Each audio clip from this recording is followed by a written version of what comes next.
To authorize Neto from your DSYNC dashboard, please follow these steps. Select Plus System. Click on Select from System Templates.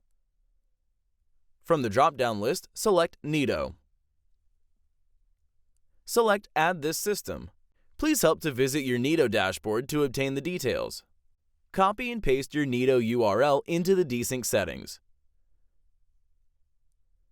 The Neto API key is located by selecting All Settings and Tools. Then select Developer Tools. Click on API Settings. Copy and paste the Neto API key into your DSYNC settings.